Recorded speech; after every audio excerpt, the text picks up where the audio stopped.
Hello, my name's Kevin. I am the typical cripple.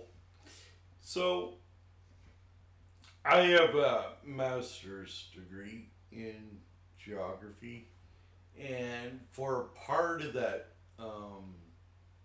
time that I was at the University of Hawaii, I sat in on national security type lectures, conferences, things of that nature that were not in direct relation to my degree, but just kind of amateurishly um, taking a class here and there in East Asian foreign policy sort of thing, economics.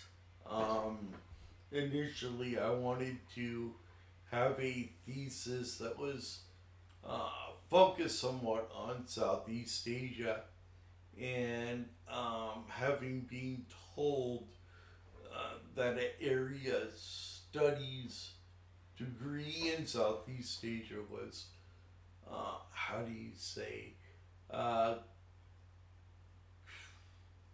quaint or out of date, so to speak. This was before the war on terror, 9/11, things of that nature.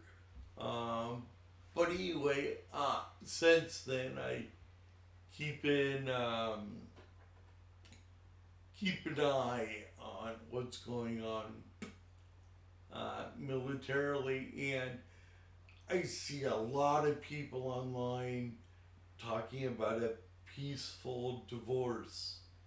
And if the red areas could only um, peacefully divorce from the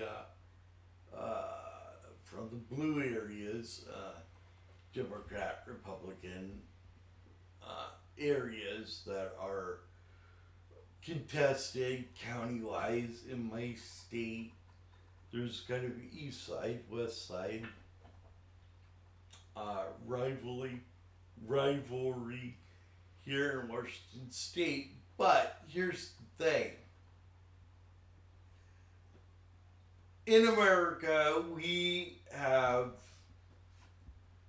created obligations, especially in the naval realm, and I just would like an opportunity to go through a video from uh, Defense Daily, I think is. Wait a minute. No, that isn't it. The W-88 was designed at the Los Angeles National Laboratory in the Defense 1970s. updates. In 1999, Come on, stop. Defense updates, and these guys do a really good job of the director of Los Alamos, who had presided over its design, described it as the keeping up on big ticket items like Trident nuclear, like the Ohio class nuclear submarines and Trident missiles. But anyway, just kind of going along the lines of my last video over where federal spending goes. Just watch the following. I got it sped up a little bit. So anyway, I'll shut up and we'll go through it. Dang it. You gotta be kidding me. Yeah, my goof.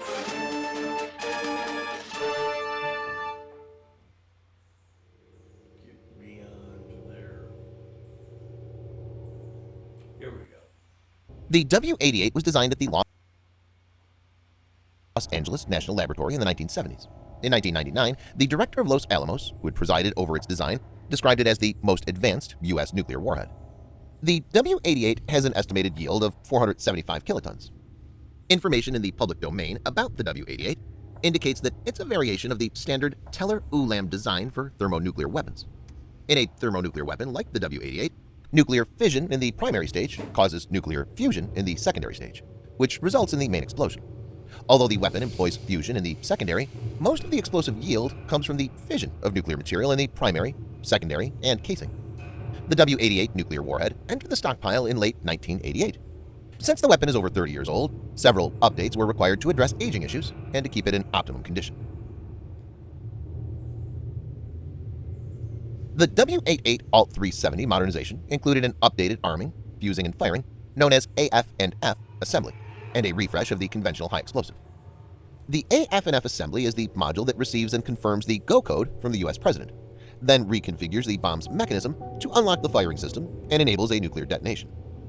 In addition, more than a dozen major components needed to be refreshed and revalidated because of changes in technologies.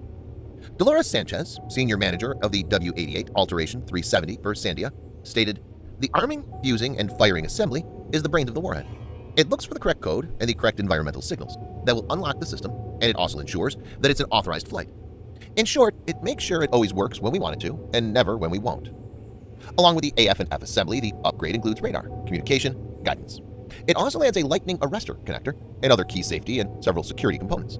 The module underwent a comprehensive set of tests to ensure it always works when legitimate go-ahead is received and never otherwise. The W-88 Alt-370 as a whole also went through similar rigorous testing to ensure its reliability and safety. This included impact, vibration, drops, extreme temperatures, and massive electrical impulses, to name a few. Trident II was designed to be more advanced than its predecessor, Trident I. Trident II was put into service in 1990. It has a greater range and payload capacity compared to Trident I. It is a 3-stage rocket, each stage containing a solid fuel rocket motor. It's thought to have an accuracy of 90 meters CEP. Trident II has a range of 11,000 kilometers, or 6,835 miles, and Ohio-class ballistic missile submarines carry 24 of these. Trident II is a multiple, independently targetable reentry vehicle, MIRV missile. Each Trident II can carry up to 14 W-88 475 kiloton warheads, or 14 W-76 100 kiloton warheads. To give the viewer a perspective, the Little Boy atomic bomb dropped on Hiroshima had a yield of 15 kilotons of TNT, and the Fat Man atomic bomb that was detonated over Nagasaki had a yield of 21 kilotons of TNT. The 14 ballistic missile submarines of Ohio class together carry approximately 50% of the total U.S. active inventory of strategic thermonuclear warheads. The nuclear deterrence of a country depends on the nuclear triad. A nuclear triad is the capability to launch nukes from land, air, and sea, and consists of land-launched nuclear missiles, strategic aircraft with nuclear bombs or missiles, and nuclear missile-armed submarines.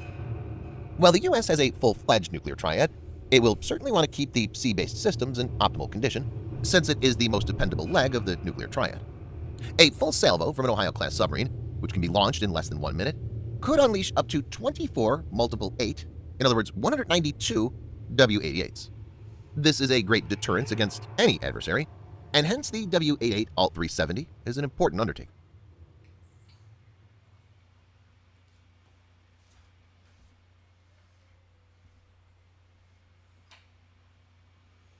So that is why we cannot have a peaceful divorce. We can't maintain that level of technology in a disunified state. I mean, what's going to happen? New York City or New York State is gonna take over X amount of Los Angeles class submarines, or will Washington, Oregon, and Hawaii and California be expected to maintain X amounts of Pacific Fleet strength? It just will not work. We need to be unified. And unfortunately, in this game, it may be all or nothing. That's my take on it. My name's Kevin.